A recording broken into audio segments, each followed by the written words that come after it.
Okay, recording in progress. This recording? Mhm. Okay. Well, the Morrow County Commission go ahead and start the pledge of allegiance. Pledge of allegiance To the flag of the United States of America and to the republic for which it stands, one nation under God, indivisible, with liberty and justice for all. Stop us at public comment. The way we do this is we give this a chance for the public to make comments to the Board of Commissioners. And I'll explain the rules if there anybody wants to make a comment. Is there anybody in the room that wants to make a comment? Is there anybody on Zoom that wants to make a comment? Just raise your hand, please.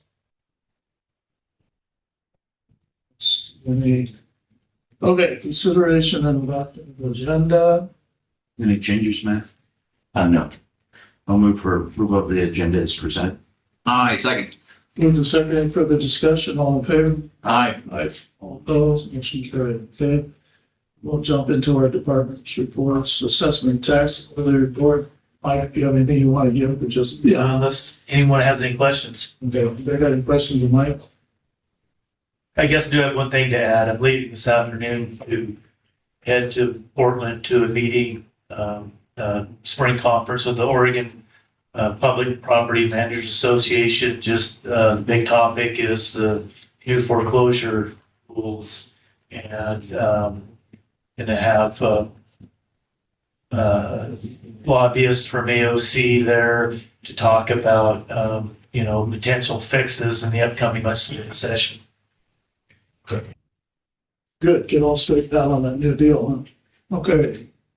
Finance support, Kevin, did you have anything to add to the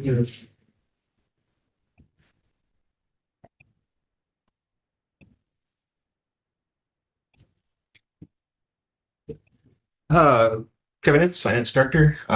So I apologize for not getting a written report in. Schedule's still been pretty packed and busy, but we're making good progress on our ERP implementation project. In fact, we have the vendor, Tyler Tech, as well as our project management consultants, Barry Dunn, on site downstairs in the meeting room today as we speak. They're going to be here all week, and we're just doing some in-person on-site training, mostly still geared towards configuration, not really in the training aspect of it yet, but still trying to get everything designed and set up. That project is still on track for financials to be live in October, and our HRM and payroll systems to be live in January. With the staffing challenges in HR, that's kind of, we had to shift some of that workload around, but we're been able to maintain the schedule so far. Other activities, we've got our outside audit, or not audit firm, accounting firm that we engaged with to provide some audit preparation assistance. They're working directly with our auditors and doing some pre-work in preparation for a year end and our audit for our fiscal 2026 that ends in June. And then also working on budget. We have those budget committee meetings scheduled for May 21st. So there's a lot more there, but that fills up the week. So any particular questions? Any questions? Okay. Well, thank you. Okay, next up, public works report. Larry. Morning, Commissioners. Good morning. Rory Roulette, Deputy Public Works Director. I'll be giving the report today. You guys have my written report. Do want to highlight a handful of things on there for roads. Currently, we are busy just wrapping up our spring blading season. And just when we thought we were pretty much done with it, we had that heavy rainstorm a couple weeks ago that really caused some damage throughout the county, some washouts and soft rutted roads. So we're going around and fixing up those problem areas. Look at being done with that here in the next couple of weeks. finishing up those areas. We were able to get our crack sealing contractor in, and everything went smooth. Got all the roads done on our list that we had for them, so that was extremely helpful. Getting him in, being able to take care of that stuff while our crews continued on their regular scheduled maintenance. So that went well. Currently, we have our rock crushing contractor out at Clark's Canyon, crushing 20,000 tons of 2-inch out there. They should be wrapping up that this week, actually, and then plan to move over to the Thompson pit to crush 40,000 tons over there. So that'll be nice having more available crushed rock at the pits. And then currently, right now, we're just getting ready for the Baker Lane paving project, and we're going through and just fine tuning it this week. Compacting everything, watering everything, getting everything ready for Monday. We plan on paving that next week. So we will have some closures on that section of Baker Lane next week. So we've got some notices out. We'll have detour signs out for the public. But we should have that completed by the end of next week. So yeah, just mainly focused on getting everything ready for that. For solid waste, we just wrapped up the Boardman voucher cleanup program up north at our North Transfer Station, which brought in, I think, almost 150,000 pounds of waste at our North Transfer Station. So it's been in just, I think, 6 days. So it's been a busy last few weekends up there with some spring cleanup. How does that compare to what a normal 6-day stretch would be? Normal 6 days, that is a good question. I would say a third of that. So yeah. So it's pretty effective. Yeah, it was very effective. And so currently at our South Transfer Station, we're helping out with Heppner's cleanup program too. So we'll be doing that. Also wanted to mention that we did fill the attendant position at the North Transfer Station. So very happy to have that one filled and have some more coverage up there, as that's our busier transfer station. Airport, things are going good. It's been a strong start to the spring flying season. Uptick in the air traffic and fuel cells. So things are going well. Continue to work with Century West on the Pappy reconstruction project. And weeds, Corey and Justin continue to go behind our blading crews and spraying pre-emergent. I think they have roughly 60% of the roads completed now. And I also wanted to mention Corey held a workshop at our public works office and brought in, I think there's 26 attendees from all across the country. People from Odo, Haley and Aldridge, Blattner, Nextera, a lot of minds coming together to work on best practices for revegetation and weed management on these wind and solar projects. So it was really good to get all the heads together and they talked about a variety of things like best seeding practices, best times of the year, spraying, getting a good formula together so that we have moving forward for these type of projects. It was very, very productive. I think that's mainly all I wanted to mention, unless you guys have any questions. Questions? No, thank you. Although I have to say, I'm sorry. I really hope we get another rainstorm that makes it have to work. Yeah. All right, thank you. All right. Thank you. Next up is County Administrator report. Yes, appreciate the opportunity to give a report to the commissioners. Just a few items.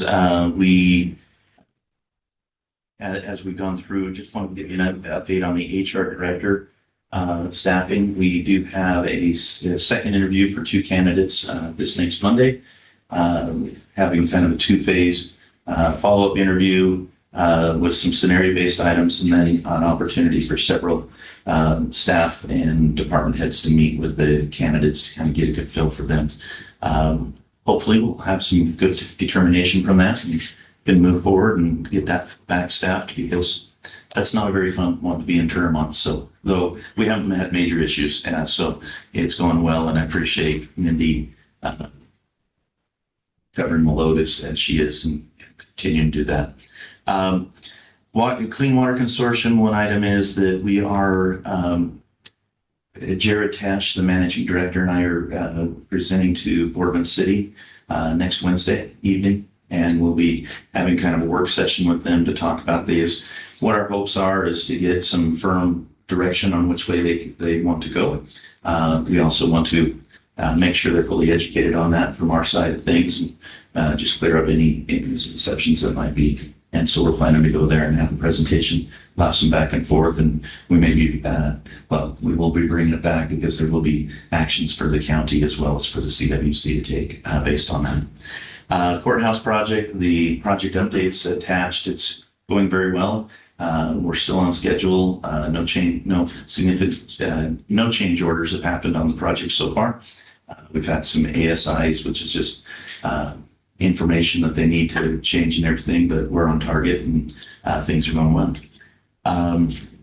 Community action grants. I got to say the committee we have is very thorough. They had their first review meeting yesterday, and they're going to have another one on the 19th before presenting options to us. And so they're doing a great job. So appreciate your nominees that are doing it. And they're taking it very somberly and seriously, but having fun with it as well.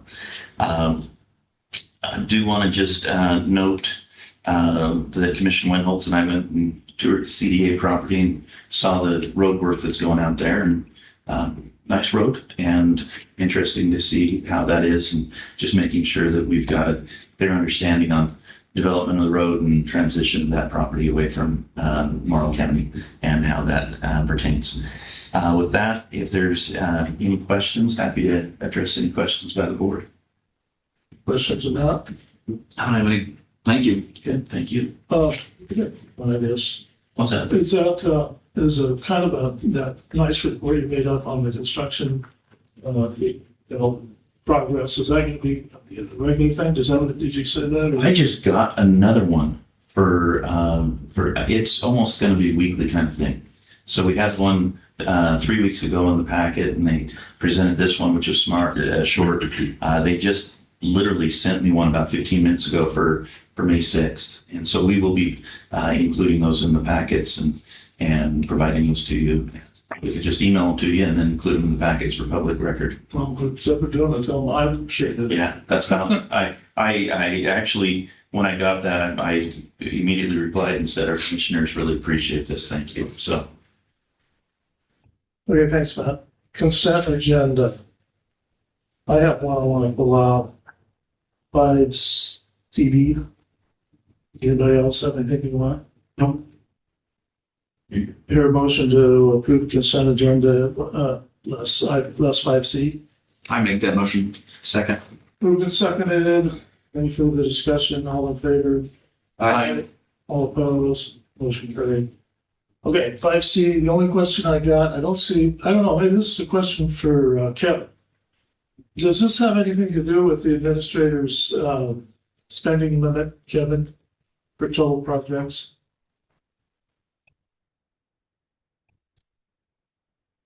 So, not sure. Well, Understand the question. and maybe I'm not reading this right, but there's projects going to be approved without going through the RFP process with the sole source. Or do you mean, so this just creates an contractual relationship. So we've gone through a procurement process so that we have engineer on hand, I guess, should the need arise. Certainly any specific task orders under the contract that, if they exceeded anybody's approval or, delegation of authority would be to have board and budgetary consideration. Should that answer your question? So everything else is the same except you kind of pre-approved for everything it is. So case in point, with the on-call engineering, as we get started, which is one of the first tasks that Eric wants to take care of, is the bridge report and get that taken care of. If that, they'll give us an estimate for the task order. If that goes over the 150, we'll be bringing it to the BOC for approval. If it goes over the 15, it comes to me. Under 15, the public works director's discretion. That was my only question. Thank you, David. It just allows us to shorten the time so we don't have to do a procurement every time. So I thought this one. Yeah. Okay, thank you very much. So I have a motion to approve C. I move to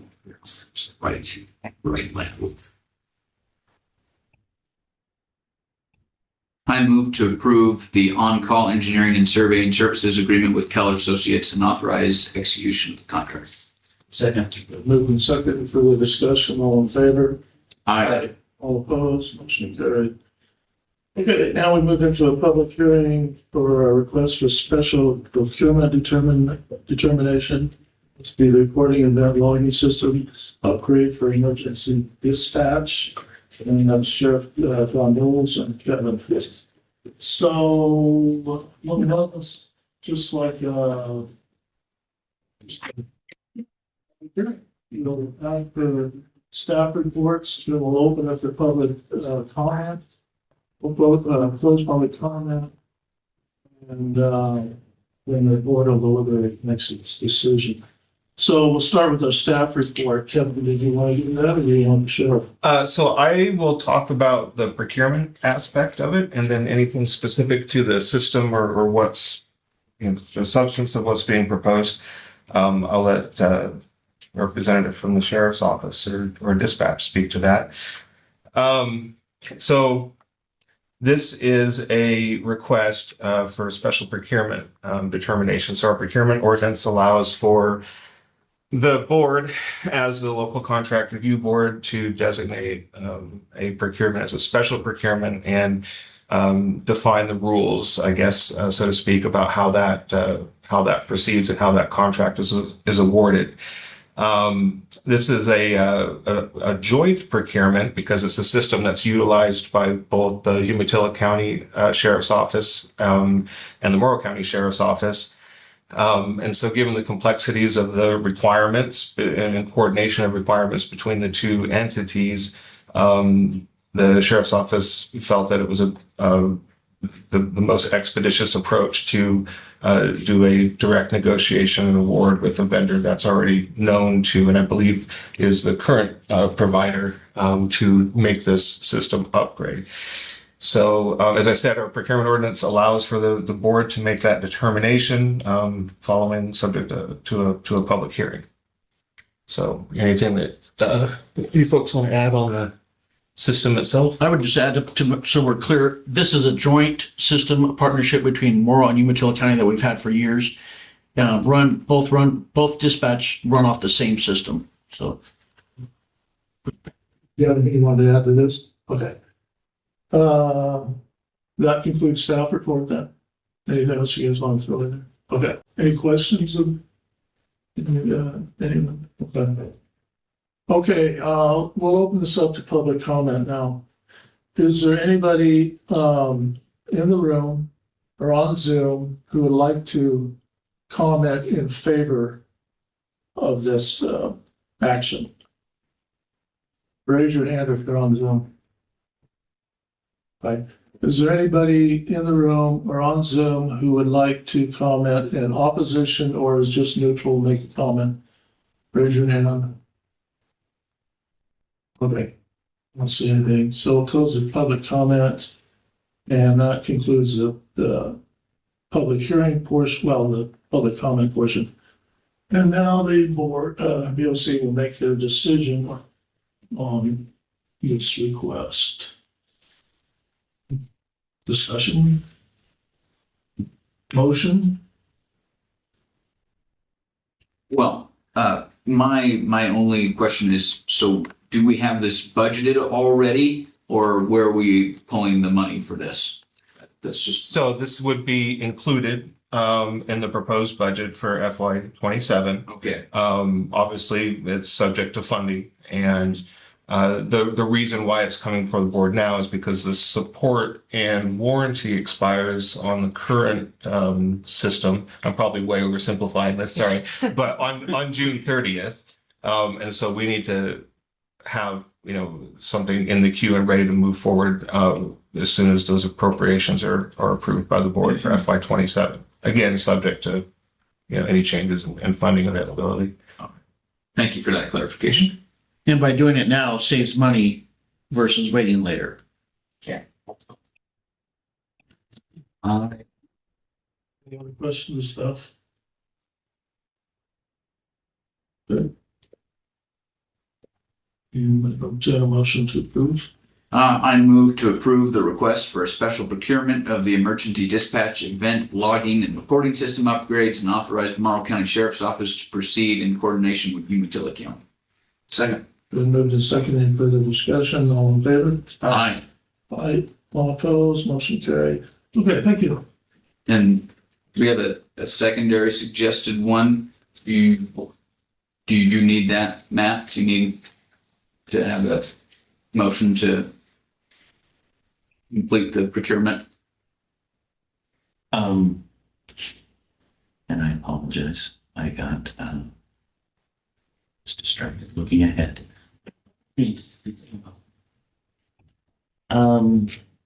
Yes, if you haven't made that motion, I appreciate that. Okay. I just Okay.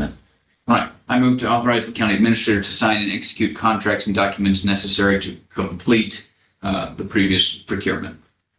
Second. Moved and seconded. Any further discussion? All in favor? Aye. Aye. All opposed? Motion carried. Okay, now I have. Thank you. Thank you. Okay, the only thing I could be right away, Quincy, I haven't been listed on dedication.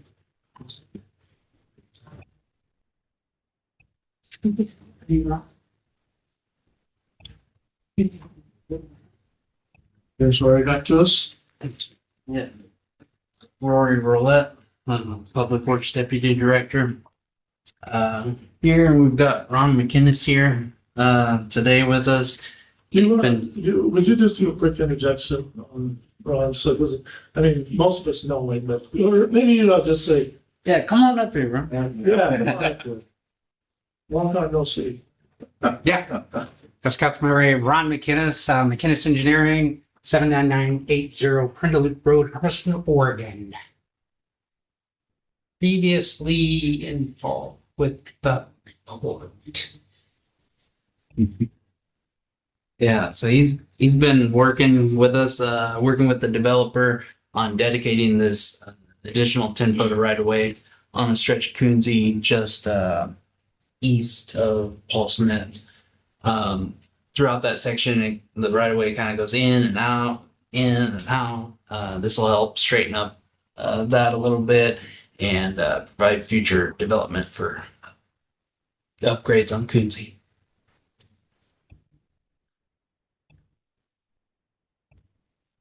So this is actually a requirement by the city of Boardman for this particular developer. They had a list of requirements, and one of those was the south 10 feet of their property to be dedicated to the county, not to the city. And then in conjunction, all of the internal easements and roads be dedicated to the city. Since how this isn't actually a plat or other process where the dedication would be made, inside a plat or other document, it has to be completed outside of that, which is pretty much just legal description and filing with the county clerk's office, the actual transfer of property by deed, so to speak. So That covers everything, drainage and the whole works.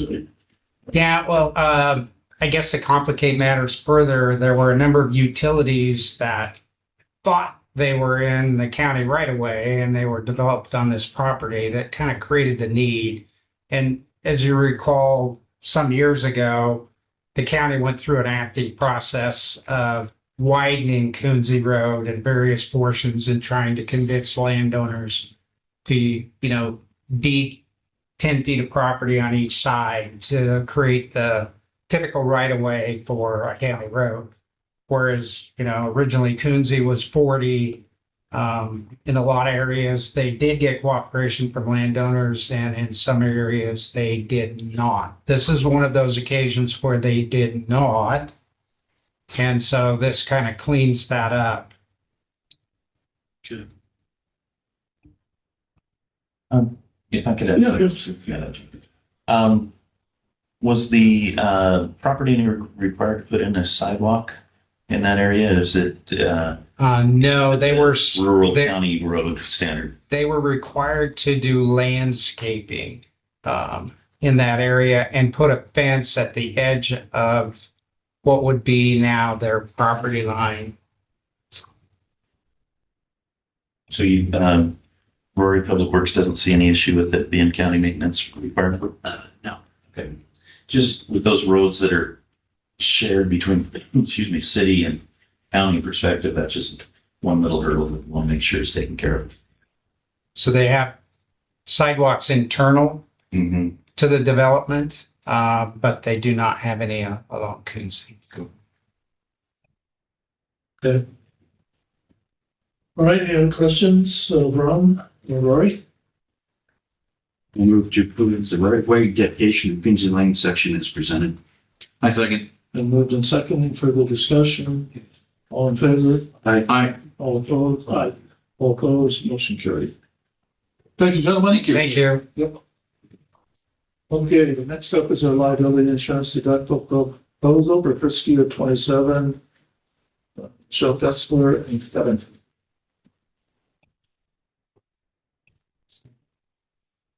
Morning again. Good morning again. Kevin is Finance Director and Michelle Kessler, Finance Manager. So this is an analysis and a recommendation that Michelle started working on soon after joining the county, just to, in support of our efforts to try to find opportunities to manage and perhaps lower some of our overhead and ongoing costs of operations. And our liability insurance was one of the first things that she tackled. And I'm going to let her actually walk through the recommendation and the analysis that she went through, but I did want to tee that up for her and say that I fully support this recommendation from a financial perspective. So with that, go ahead. Hi.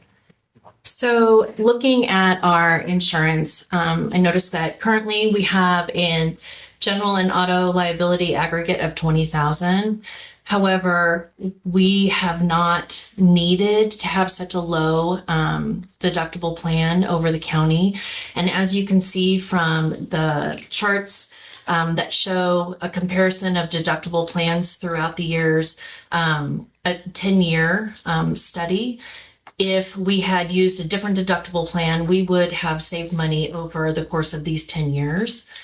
Because we are not actually needing this high or this low of a deductible, we could actually go higher. So I looked into multiple different plans. We looked at an 80 deductible standard liability plan, and which is an overall plan, and also a $50,000 deductible standard liability plan per occurrence, and 100. And as I was looking at each one of these, I noticed that we could go as high as 100, but the added benefit really doesn't constitute us wanting to go to that level. If we use the 50, we could save about 80,000 a year, if not 110 right in there a year.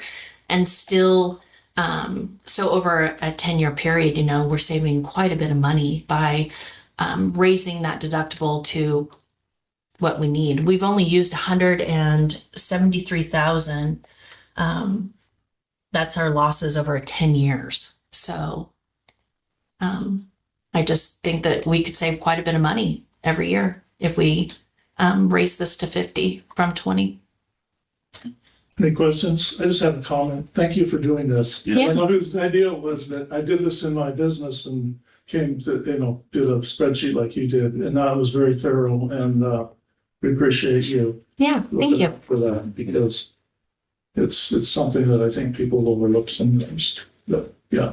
Chair, if I could make a comment as well. I just want to, Michelle did a fabulous job on this. These are kind of things that Kevin and I talked about, but it's just resources and time, and having someone with Michelle's capability and eye is great. And we're looking forward to continuing making these things. We can only crunch so much, but this is some easy fruit that just needed time, and Michelle was able to snap it out really well. So thank you, Michelle. Very thorough, very good job. So just clarification, and I support this, but make sure I understood it right. So we're gonna save $80,000 a year in our premium. Yeah. No. So even if we use the $50,000 deductible, we're still $30,000 ahead. Yeah, so, yeah. Well, Per and occurrence. and so it changes from an aggregate of 20,000 to a per occurrence of 50,000, which is why we looked at it, why it was compared against our 10-year loss history, our actual loss history. So there is some increased risk exposure, but given the financial position of the county and the reserves that, I maintain and plan for from year to year, I think that's a fairly minimal exposure. Well, and we could, I think you mentioned, it was mentioned in the written report of this is an opportunity to help encourage department heads to, continue best practices. Because if we're doing this well, we should actually be celebrating and pointing out we're doing a great job on this. Keep it up. And we are. Yeah, We are. So. And, well, I like the, where you took a certain year's chunk of time to evaluate too. And it isn't a knee-jerk one-year reaction. Right. If it's 1 year, yeah. Yeah, it doesn't tell you much. Okay. Okay. Well, I move to approve the transition to a 50,000 per occurrence liability deductible for the county's insurance program beginning fiscal year 27 policy year, and authorize the finance department to continue pursuing insurance related cost saving measures. Second. Then move in second and further discussion. All in favor, say aye. Aye. All opposed, motion carried. Thank you again. Thank you. Good.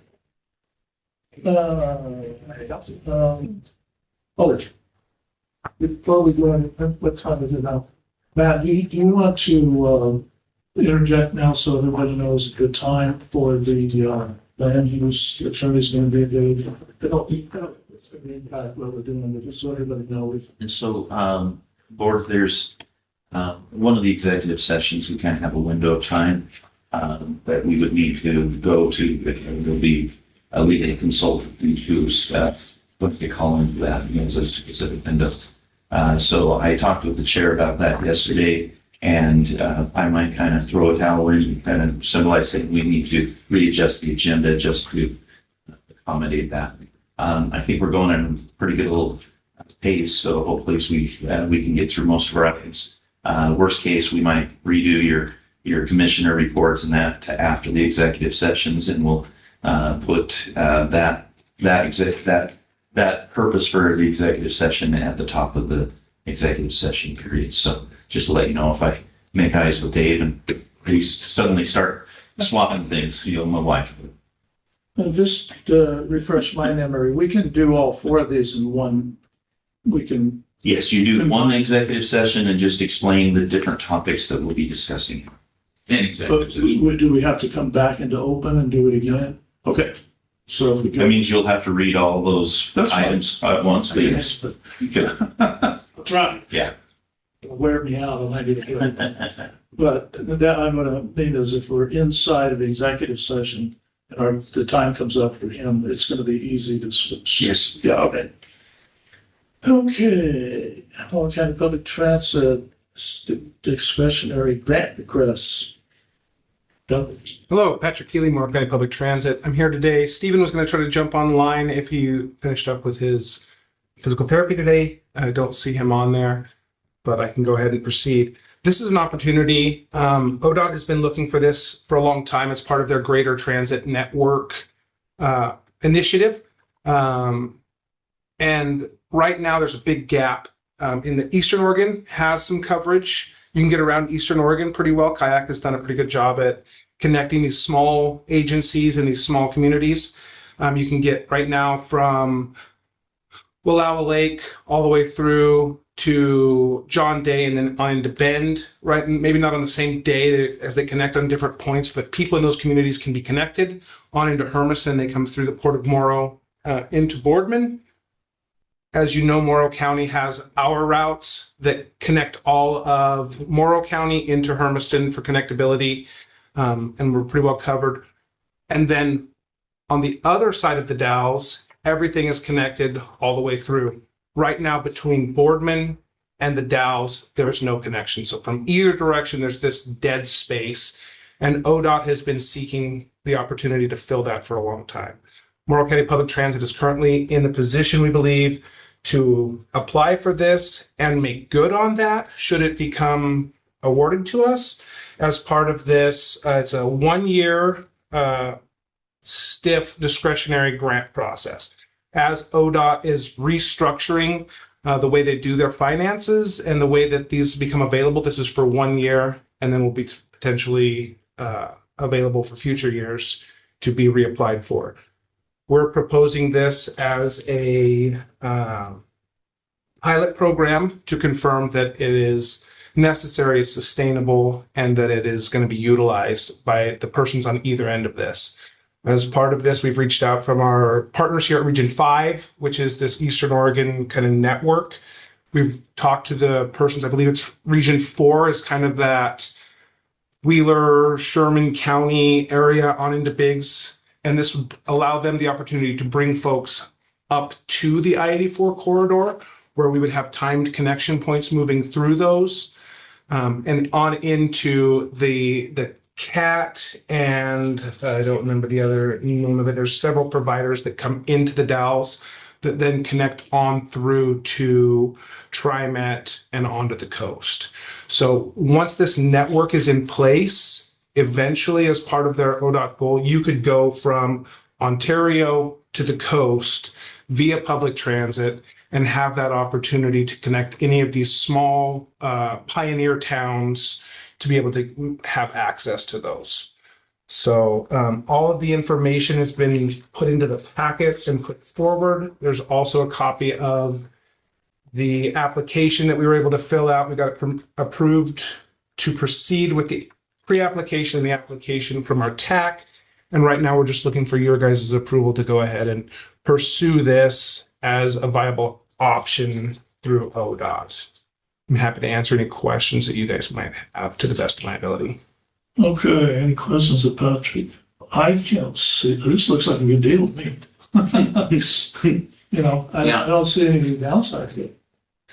So there's been some concern regarding the ODOT's current fiscal position.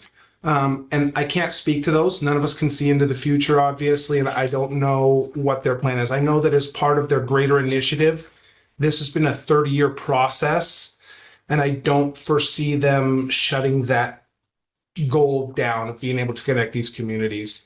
I know that there was a big outcry, I guess, if you will, or a lack of options when Greyhound pulled out of the area. They sold to Flix. Flix tried to make a run of it, and then they pulled out again. And that stumbling really left people who don't have a reliable personal vehicle the ability to get through anywhere. Right now, that is being filled successfully. Again, successfully is kind of that word is, we don't know what it means, by Northwest Stage Lines. They're a private, I believe, company that it has an ODOT contract to provide from Boise into Pasco and then on to Portland. That comes through our area about 2:30 and 3 o'clock. It stops in Boardman, going once each direction. So there is an opportunity as part of an ODOT grant process that they have to continue that. And they are surprised with the number of riders that they have to do that. This would be a supplement to that to allow these pioneer communities to tie into those points along there. So they would still have access to that system at Boardman, But for those who can't or that doesn't fit their ability, this would allow people to get into the Dalles for a day shopping trip or a doctor's appointment, which is not a service that we are currently able to provide. It's not a no risk, right? We still have our grant matching, we still have those things, but by labeling it a pilot program, we can continue to investigate the sustainability of this over a long term and see if it's something that we can. I got a question that I'm not. Does Greyhound still run I-5 north south? So as far as I'm aware, Greyhound is no longer its own entity. That was purchased by Flix, and that is in a state of I don't know at this point as well. I think there's some question as to what that company does. Because it looks to me like this might help someone connect to either Amtrak or a north-south bus line. Absolutely. That is the long-term goal, right? Right now, if you're in Heppner, you don't have access to those things. I know that other agencies have talked about, I don't want to say that they're doing those things, but we're looking at getting other options into Tri-Cities from our regional perspective that we tie in together. This is a preliminary plan that we put together just scheduling wise. We don't want to put too much effort into something and then not have it come to fruition.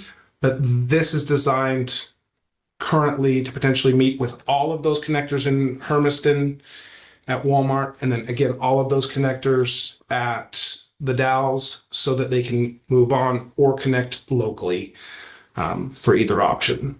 So yes, potentially to get to I-5 and up and down through whatever regional carrier is there. I don't want to say that that is Flix or Greyhound, either one by me.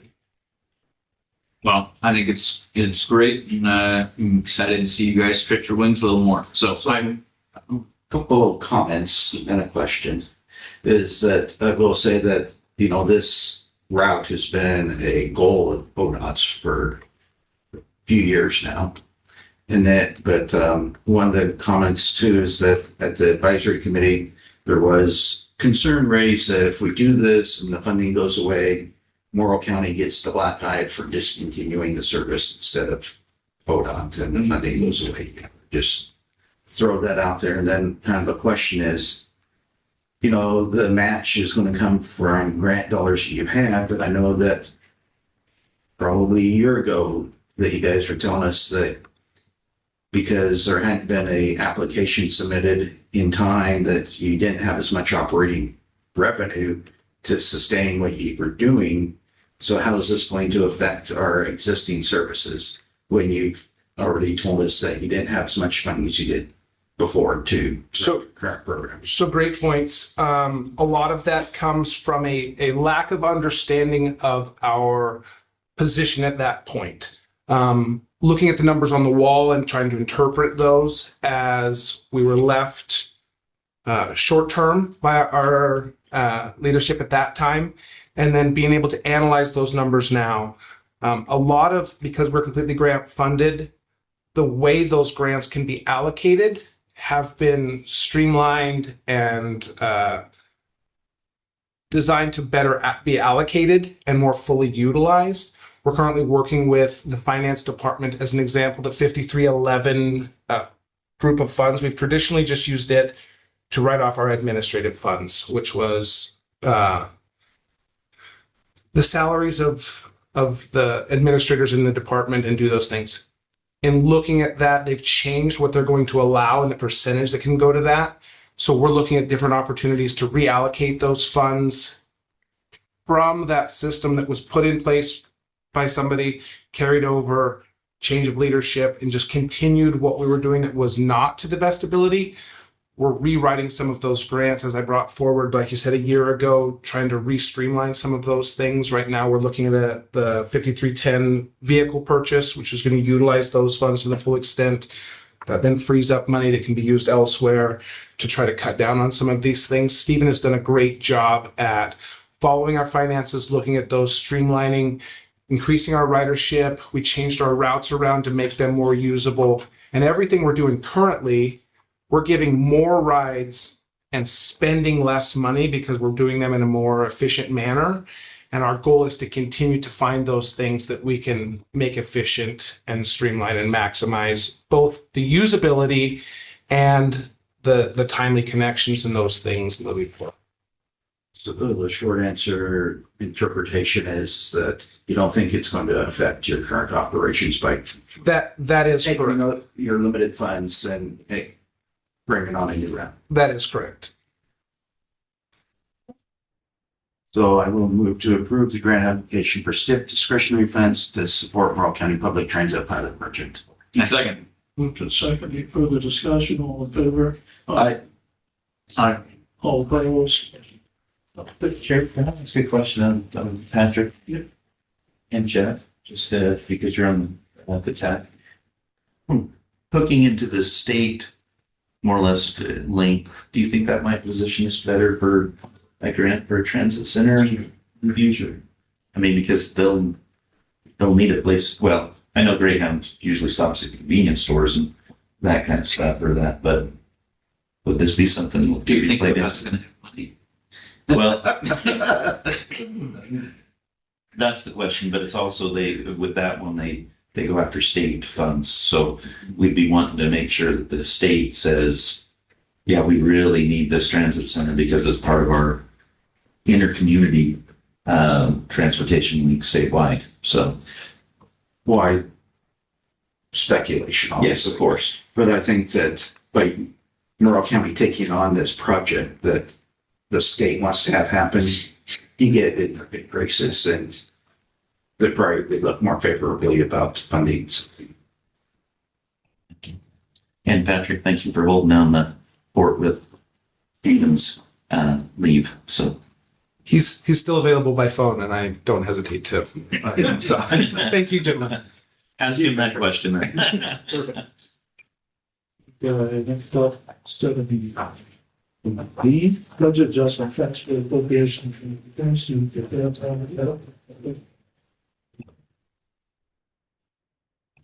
I don't know why you keep going to the back of the room. You should like slide over. I have a table that I put my computer on up there. I also don't know why I don't put all these on at the same time, so I have to go back and forth. Good morning again.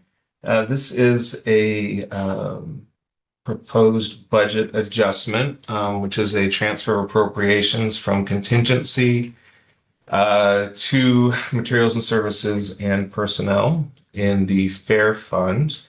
This does exhaust the remaining contingency balance to zero for that fund, but is necessary to support the operations to the end of the fiscal year.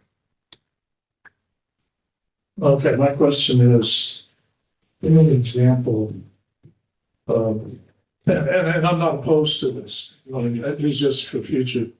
What event, request, et cetera, would put pressure on the contingency where they have no money right now, do you think? I mean, give me a typical, other than something like this, of where, you know, and would we be able to, we can't replenish that until the new budget year, correct?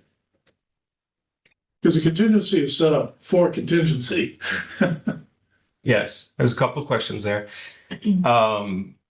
So yeah, contingency it's an appropriated amount, but obviously it needs to be transferred from contingency to a spendable classification before it can be spent. So once you hit zero for the year, it's at zero. There is, I do plan for reserves to be held in a fund and an unappropriated balance. To access those, it's a little bit more of a process, and it really could only be done on an emergency basis. So it's not, contingency is not the last resort, but it would be the second to last resort. If I understand the first part of your question, the drivers of what's causing us to utilize that contingency, is that what you were No, it was more, some just on the ground, real life examples. Well, that gets, no, just give me an example where you would normally use a contingency that, now it has no money that. Yeah, so contingency funds can be, according to local budget law, used for to cover expenditures that weren't known or foreseeable at the time of budget preparation. It's a pretty broad category. So, for example, if a department, exceeds their budgeted labor hours, I would argue that at the time I prepared the budget, that wasn't knowable or foreseeable. The same with, some other unplanned, and presumed necessary expenditures. So, when we make a budget, we can only base it on what's known at the time. An example of that would be personal change mid-year. This one, I don't think, well, a little bit is because we had overlap that went a little bit longer. Also, not this last year's budget, but the one before, we had the swine flu or whatever that impacted things. We had to buy these curtains. And so that was not anticipated. I don't think we had to make an adjustment because of the amount there, but so those kind of things that just come out of the blue, that we just are above and beyond what our budget is. So my question is, what you thought Dave's first question was, so what got to where it depleted all the funds and you have to dip into contingency? So with regard to personnel services, so we started the year with, I think it was $30,000 in operating contingency. We did have the adjustment for the PERS. I won't call it a change because it was more of a realization of something that we hadn't been doing properly, and that was to ensure that there was contributions being made for anybody working 600 hours or more rather than just a full-time basis. The personnel hours utilization has consistently run above what's been budgeted. And in materials and services, unplanned expenditures for, events or, I'm going to assume that they're all necessary. But that's really, where it comes down to with contingency funds and use of contingency funds is I would recommend that there be some level of stringency applied to that test of what determination of what's necessary. Is it something that's unknown that sounds really cool that we want to do now, or is it something that is necessary to operate the fairgrounds and host the county fair, for example? Not to say you were planning on beefing up the contingency for next year? No, actually, the contingency is likely to be less. So, historically, over the last few years, because of continued use of contingency funds, the fund balance has diminished substantially in the fair fund. And so, where I have typically set contingency at 10%, when we weigh what other funding sources are available besides the allotment of video lottery dollars for the fair, it's primarily SIP revenues, but those are being stretched a little bit thin because of, planned capital improvements and other needs around the county. So, not to get, want to deliberate on the budget that has yet to be proposed, but the contingency and fund balance reserve is going to be thinner this next year than it was this year, unless, there's a desire to allocate funding from another program to bolster that. Just to let you know, on the fair side, this is something that I haven't had a chance to chat with Kevin about, is they've adjusted their sponsorship tiers. And we've had a significant increase in sponsorship commitments right now that will help for next year's. And also in 2028, the state's revised their allotment for fares, which will increase significantly. So that will help with some of these anticipations. And we're already talking with the Fair Board about that just doesn't go all into operations and maintenance. That needs to start, attributing to some capital needs and building up some of these reserves that we need to do. So there's some things that hopefully with some changes in management currently with the budget side of things, but there's also some growth in revenue that we're anticipating. Some nice things that the Fair Board's done, as well as that the state has. Doesn't help us immediately, but the sponsorships will. But there's other funds coming through in a year or so, including. So I guess I have a question on those sponsorship monies. Do we have those right now, or are those commitments that we will be getting soon? Commitments that will likely be coming in before the end of the budget. Yeah. And some will straggle in July in that. Okay. But we should do this because those weren't anticipated. We're still seeing, but the commitments we have, there is some increase, which will help with reserve and other things. One more question. It's kind of, and I don't know, maybe we're going too far down this trail. We don't need to, but if you get unexpected revenue, is that normally going to, would that go into contingency? Unexpected revenue is, and there's a couple of ways to handle it. It could be, obviously it can't be spent unless additional appropriations are made. Otherwise, it would just get deposited and for as revenue and fund become part of the fund balance for the next planning cycle. Carry over fund balance. Okay. Yeah, that's in the done. All right. So I suggest the motion.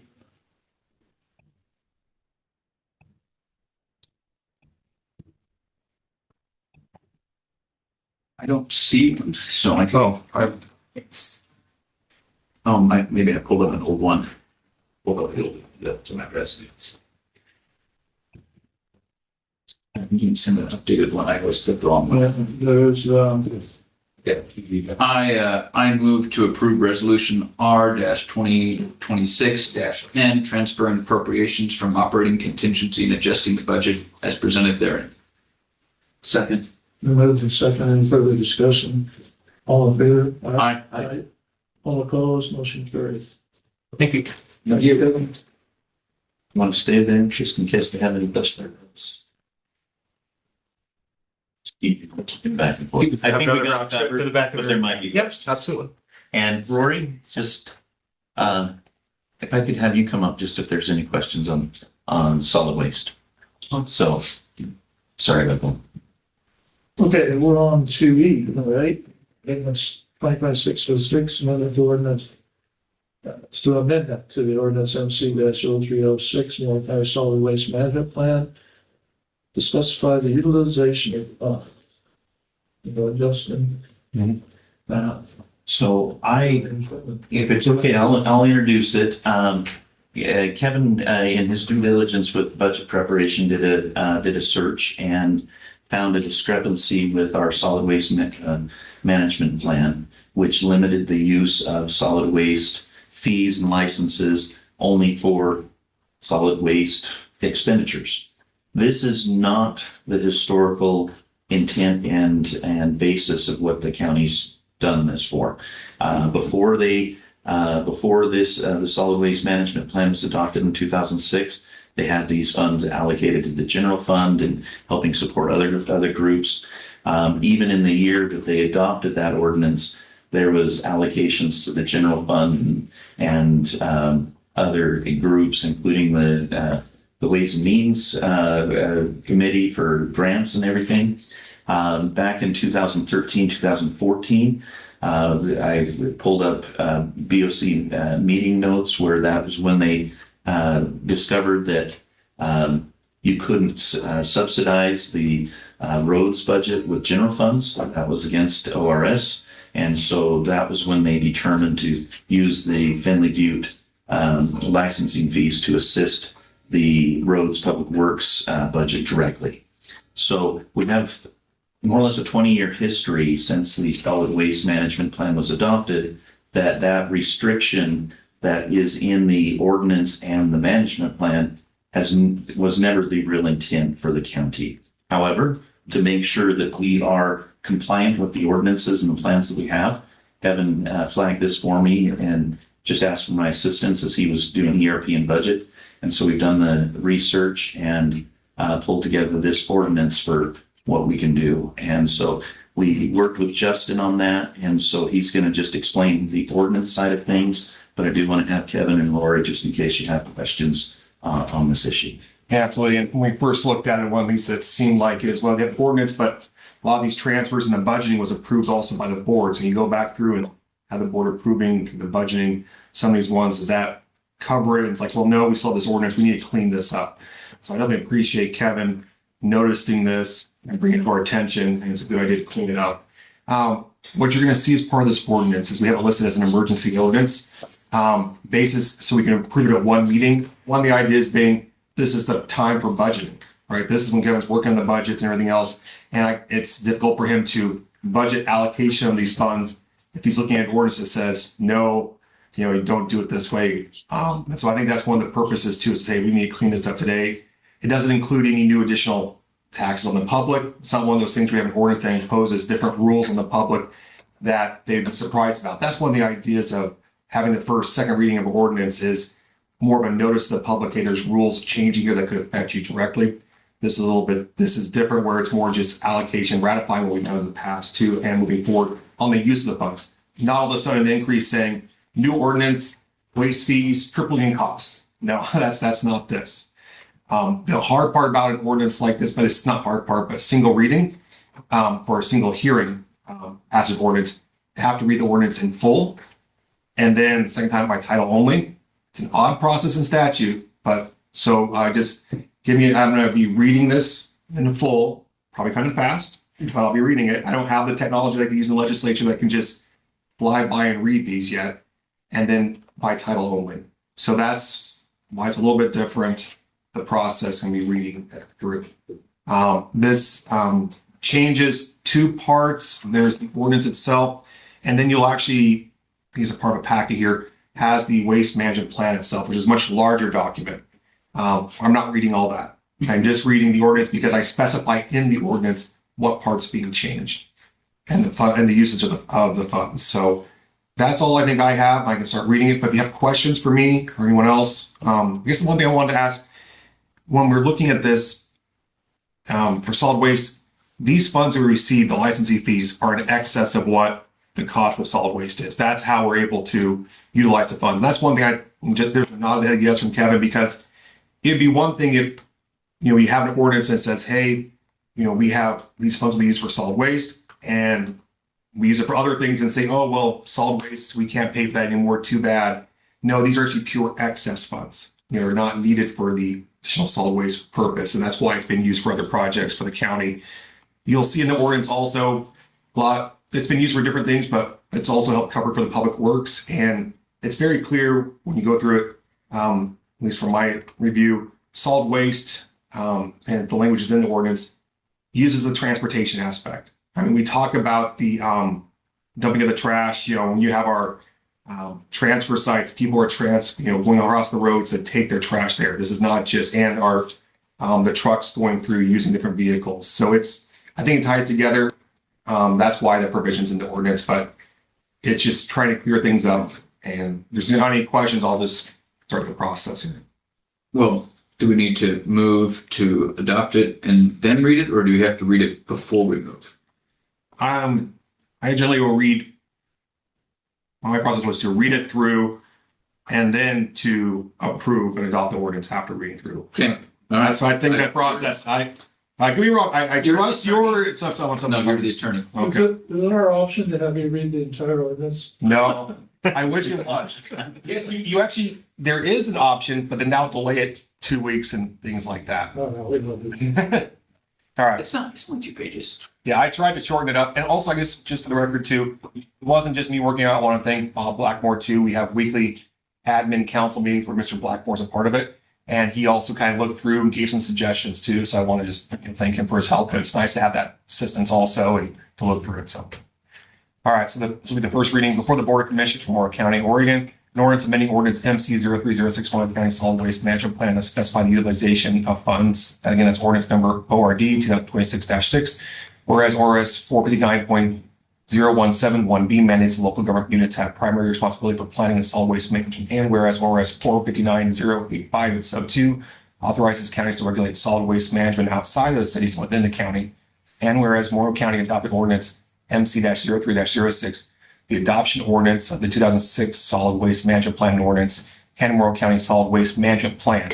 And whereas solid waste management is fundamentally a transportation logistics enterprise and requires a functional road network to collect, transfer, and dispose of solid waste. And whereas Morrow County franchise agreements with solid waste collectors necessitates that the county provide safe, acceptable routes to transfer stations and disposable sites. And whereas Morrow County believes the current ordinance is allowed for the expenditures of Morrow County Solid Waste Management Plan license fees and revenues for Morrow County public work projects and Morrow County general fund purposes. And whereas Morrow County believes an amended ordinance would be appropriate to unequivocally state the position that expenditures of the Morrow County Solid Waste Management Plan license fees and revenues for Morrow County public works projects and Morrow County general fund purposes. And whereas Morrow County Board of Commissioners declares an emergency as to this ordinance, and as such ordinance will be effective upon passage. Now, therefore, the Morrow County Board of Commissioners ordains the following. Morrow County Ordinance MC-03-06 is amended as follows. New section, Section 3, Implementation. Fees and revenues collected under this ordinance shall be used for solid waste management activities. Any surplus license fees not required for these purposes may be transferred to the Morrow County General Fund for other county funds as determined during the annual budgetary process. 2, Morrow County Solid Waste Plan is amended as follows. Section 10, fees is amended to read as follows. Fees and revenues collected under ordinance shall be used for solid waste management activities. Any surplus license fees not required for these purposes may be transferred to Morrow County General Fund or other county funds as determined during the annual budgetary process. These fees and revenues shall be included but not be limited to revenue generated from any licensed solid waste site or facilities such as franchise solid waste collectors, recycling licenses, transfer facilities, landfills, and other disposable sites. The budget recommendations prepared by the administrator shall be reviewed and be subject to approval through the county's annual budgeting process pursuant to ordinance, local budget law, and applicable county policies. The Morrow County Board of Commissioners ratify prior expenditures of landfill license fees collected in the ordinance MC-03-06 and Morrow County Solid Waste Plan.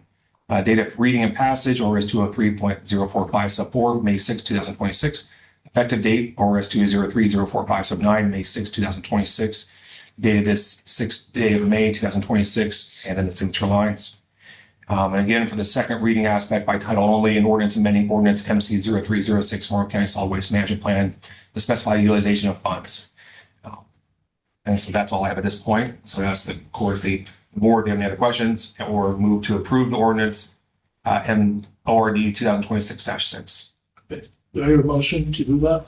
I move to adopt ORD-2026-06, amending MC-03-06 in the Morrow County Solid Waste Management Plan. Second. Been moved and seconded. Any further discussion? All in favor? Aye. Aye. All opposed? Motion carried. Thanks, Jeff. You have a real talent. You should be on one of those commercials where they have the, Oh, the thing, yeah. side effects. There we go. Yeah. I started reading the side effect ones. I could actually understand all the words you said too. It was impressive. Pathetic course of Illinois. I think you got people just kind of, glazed eyed. You talk really fast. It's less than cold. Just like, oh, what's going on? But it works. Okay, next up is F, request for exception, remote work exception. And that's for the deputy district attorney. That's just. That's correct. Thank you, Board Commissioners. A little bit of a background. We were here before about 4 weeks ago. This was an item I've been out of a deputy district attorney for about a year and a half now, since prior deputy district attorney Greg Noble left the office. Had the position open for about that time. I had this set for an agenda back in March. I forgot what I had it scheduled to be for this remote work. This came up more because former Deputy District Attorney Zach Williams had reached out saying, he still has the family medical issues in Ellensburg, but he liked working here. He's like, hey, is it an option to do kind of remote work for the office? I would still come down. We have court days, once a week. we have court hearings, I know you didn't mind dropping down to that, but can we do remote work for the other days, 3 days a week, 4 days a week? Based upon no applicants, I prepared this agenda cover sheet to bring before the board to see if that'd be allowed. But right during that time, it's almost, that's when we had 2 applicants for the position. So at that point, that's when I removed it from the topic. Hey, if we have applicants, I don't see a need to consider this. We made an offer to one of the applicants. That was gonna work out great. They ended up taking a position in Benton County, Washington. And so we were kind of outbid by Benton County, Washington, but also wasn't just outbid, but I would say also, he has, I think his girlfriend is there. And so, it's like, okay, that makes sense. I can understand why you want to do it. I'm disappointed. It's too bad. We thought it would be a great fit. And then the other applicant had also, prior to us making the offer to one of the applicants, had taken a job with Intermountain Public Defenders. So both those applicants now are no longer available. We decided to wait a little bit to see, hey, can there be other applicants coming in? We haven't received one. And so now I'm bringing this back, not the preferred option. I'm going to be clear, that's not. And I think this is a unique situation where it's going to take the right person to do it. And I can see this not working out for a new WDA. A new person who doesn't have the job would not work this way. This would not work out. You can't train from remote work very easily. I just don't think it's possible. This would work for a person that has experience, particularly experience in our court system already and our case management system. When I say case management system, the way our office is set up right now, all our files are compiled, they're online based. So we can access our police reports, charging documents, file cases from our online case management system that the county purchased, 2011, 2012, and it's all online based. So that's how, even when I'm overseas, I can pull up our documents, servers can make it work. When prior WDA, Zach Williams had worked here too, he actually lived in Pendleton and traveled, but was able to work from home and did a lot of his stuff even on the weekends. I remember he would be up there. We'd come in on Monday and he'd have cases preloaded in because, anybody can do it. And so it seemed like it can work the way our system, the way the county has allowed our system to be set up with this case management system, we can make it work. And just asking for that exception here to allow us to post it as a possibility of remote work, but not fully remote. I think that's the key thing too. This still requires a person to come when needed in person, which is usually court matters. Like when we have justice court, we don't just do it via video. Usually we'll have the attorney there. Circuit court's a little different. Circuit court actually promotes video. Like they want people on what we call WebEx. And just for the public's not aware, anybody can actually watch court in Morrow County on WebEx. And so you'll have attorneys that dial in, and that happens quite a bit. But of course, for any motion hearings, trials, that's not video, that is in person. And so that would be, have to be understanding this is not it's more of a hybrid system where you are still needed in court. Grand jury, we don't do grand jury we don't present cases in grand jury. We have witnesses testify via grand jury, but the attorneys need to be there. So if the WDA has to present a case for grand jury, they'll have to travel here and do it in person for that one-on-one. If there's trials, have to be in person. Motions have to be in person. Probation violation hearings, whether it's a contested hearing, basically in person. But charging documents, reviewing cases, even arraignments can be via video, since even our judges appear via video. Everyone. So that's what I'd be asking the Board of Commissioners for, that ability to post it and consider that. This is not I can understand that, this is something that the county is concerned about. We had this happen during COVID and then trying to get people return to work, and that's an issue. And I can see the hesitation. I think this is kind of a unique, of course, everybody's going to say things are unique, but I think our position is unique where we've had a position open now for about a year and a half. Very difficult to find applicants. We've tried, and the county has made it, we financially in a good spot. This is not for a lack of funding, right? This is not saying, hey, we don't pay that much. No, I think for WDA 3s and stuff, you do a good job. We pay well. It's just hard getting people to want to come over here and do the work sometimes. That's been difficult. So this is a request I have. It's, I don't know what else to add to it. I would hope the board would consider it. I understand that the board would have concerns saying, hey, this is open gates up for other offices. Yeah. And You know, my comment on this is I understand the situation we're in. And that this seems to be happening in other places where you have certain skilled people. I guess my first question is, okay, they're an employee, X number of hours a week. still a full-time, like this would be a full-time, full-time employee. Okay, overtime, No, Salary position. salary position. Okay, I'm just walking through oh, yeah, because I'm thinking down the road. yeah. Because I'm in favor of doing this, you know, what you want. But right the way it's presented, it's a special case. But Yeah. my question would be to the board, do we want to handle this as a special case? Do we want to, I mean, okay, just a scenario. Someone comes to or we post another job, and that'd be Matt doing it.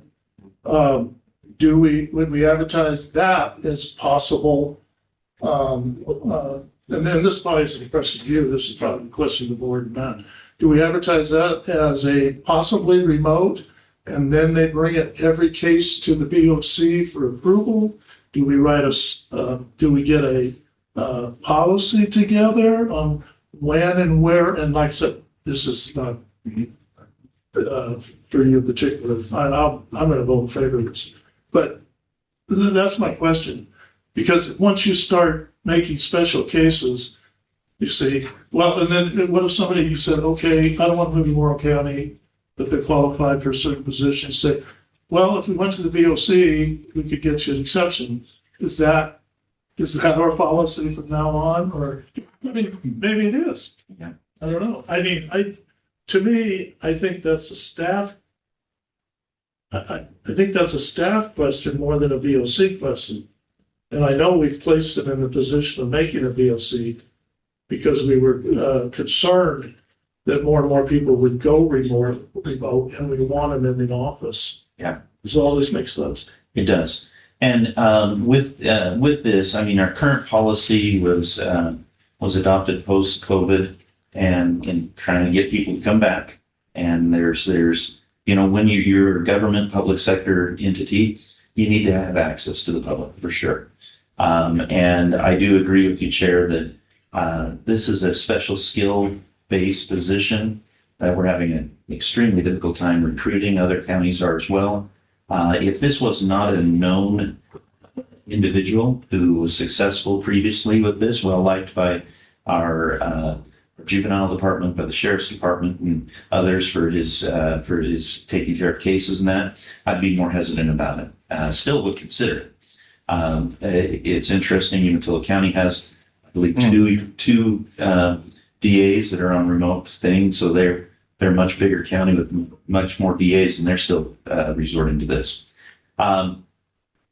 As far as how to implement it, that's kind of the decision we'd like to have today. We could do an exception where we craft a letter, we put that in, it's on file for this specific position. That keeps everything closed, so it's only short-term, sickness, FMLA kind of items or whatnot, as the policy currently is. The other option is to open the door for consideration on this, and whether we make it similar to the compensation over step 4 has to come to the BOC, or if you leave that to administration to make a determination on that, and then we just report to you any actions that are done that.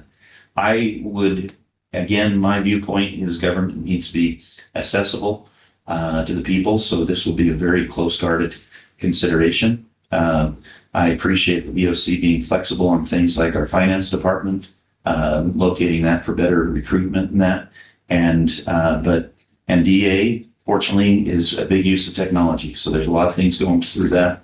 And the candidate being considered for remote work has expressed a willingness to come travel when he needs to, which he will need to. I wouldn't be surprised if he isn't down here once or twice every week with, meeting with people or whatnot. And so I can see it either way, just a letter exception put on file for him, or if you wanted to just give us direction, we can bring that back in 2 weeks to have a draft Yeah, that could be the policy. Because You could say proceed with him and Matt come back with a policy. Not a bring to the BOC every time they use it. Okay. And I guess my other question, quick before we start on this is, and you probably follow other counties or other entities, labor negotiations. Is this a negotiable contract item? Being able to work from home or not? So right now, we don't have any consideration that in any collective bargaining agreements. It follows the county policy, which has that. So if we did adopt a county policy that provides exceptions, we could either make sure that this is only pertinent to non-exempt, to salary non-exempt type individuals, or specifically approved by county administrator. We would want to just allow the CBA know that we're adopting that policy, but I do not see it as something that we would be interested in negotiating for use with the labor union representative employees. I'm in favor of doing a letter exception that this is a one-on. And for the reasons that have been stated, he's a known quantity. It's something that Justin's going to have to manage, and that he will be down here quite frequently if he's willing to do that. I guess the other thing that I would like to see is that continue to advertise for somebody that would be an on-site employee, that you employ Zach until such time as you find a suitable candidate that's willing to report to work in Morrow County in person. That's what I would like to see. The one challenge on that is per ORS, the BOC authorizes the number of employees. And if we have Zach employed, I actually thought about doing a short-term independent contractor setup, but was waived off on that because of liability issues and that. We would have to actually authorize a second deputy DA position in the budget in order to advertise for that. And so I would be just kind of issue a little bit of caution and concern on that. Well, I move to authorize remote work in a hybrid system for deputy district attorney with a specific exception for this situation. Second. Moved and seconded. Any further discussion? All in favor? Aye. Aye. All opposed? Motion carried. Nick, if I could ask for clarification, the hybrid. With the understanding that he will be coming here for the days that he's needed to be here. Okay. I wanted to make sure that was included.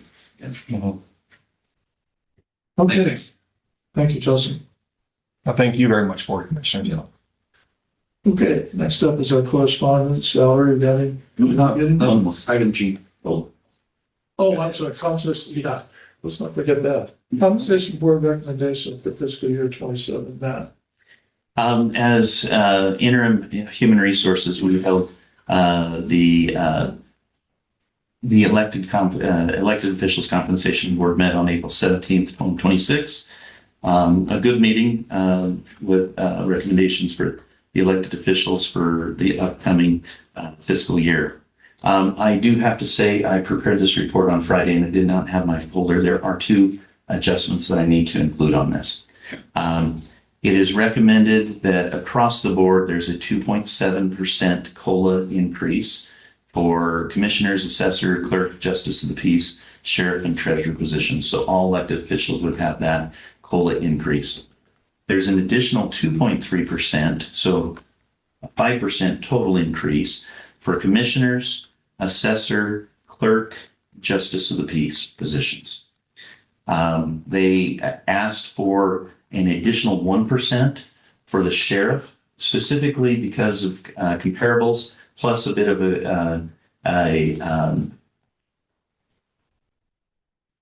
I just totally lost the word. Creep.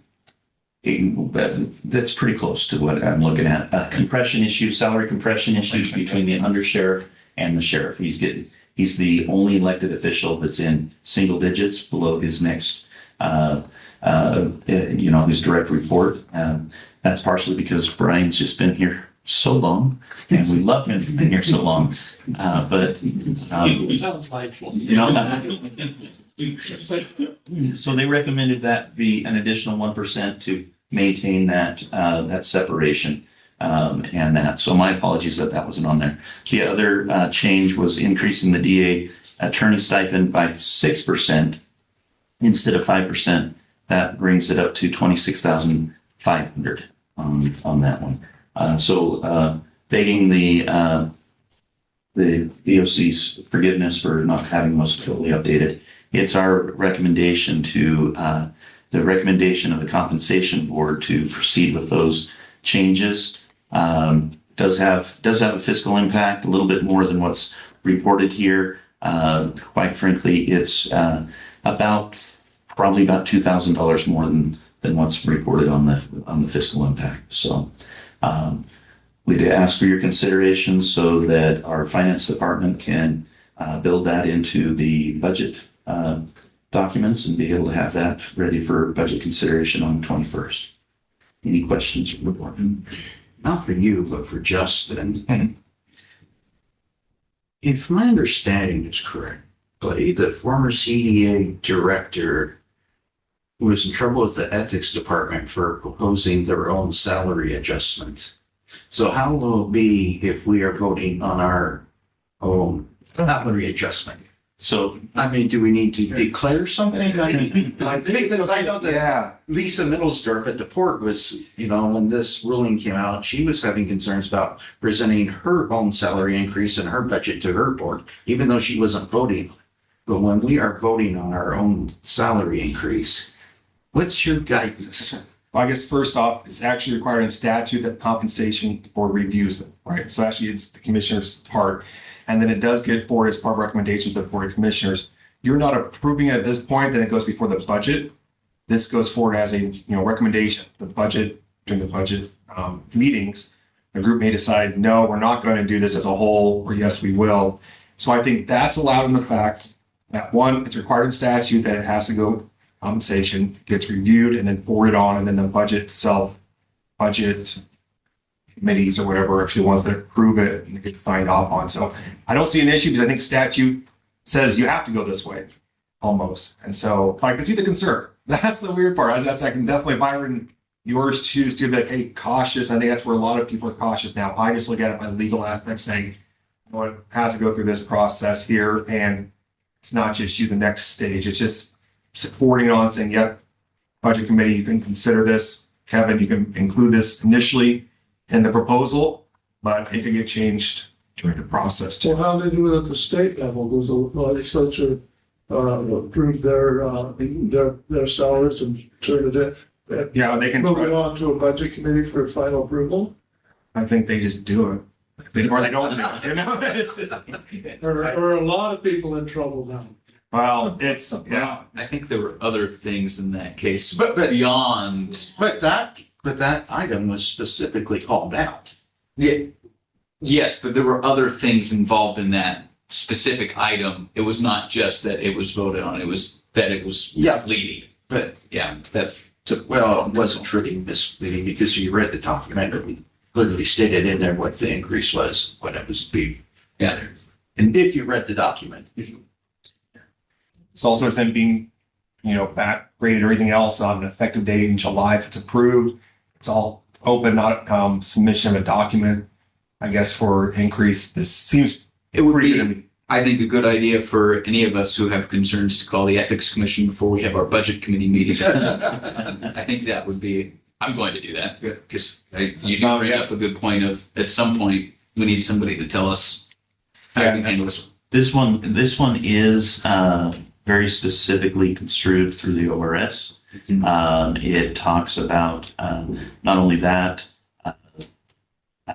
it specifically in another ORS, which I didn't list on there, 204.005, specifically outlines the elected officials to be determined by that compensation board, and commissioners is listed on that. And so you are covered by state law. I was going to say, how many people are on the budget? So we currently have a committee of four. We can have three to five, I believe. Not appointed, but. Oh, budget committee. Six. Three of you and three elected. Let's recuse ourselves. We didn't do it. Yeah, it would be challenging. Yeah, I want to be With such stuff. Wait, Maybe they might not. you ask the person who's not running for reelection. The board adopts the budgets, actually. yeah. So it's Three still of you have the final. You have the action final. that would Oh, yeah. But you're modify right. the Okay. compensation. And I would say, this, in my view, a county commission and a mayor, city council, your top two purviews is to set the budget and to set policy. This is one of your preeminent duties. So I'd love to have OGC come after you on this, but because they won't get bar. I don't think you don't want that. Okay, I move to forward the elected officials' compensation package as presented with the corrections that Matt presented to the budget committee. Second. Move to second it. Further discussion.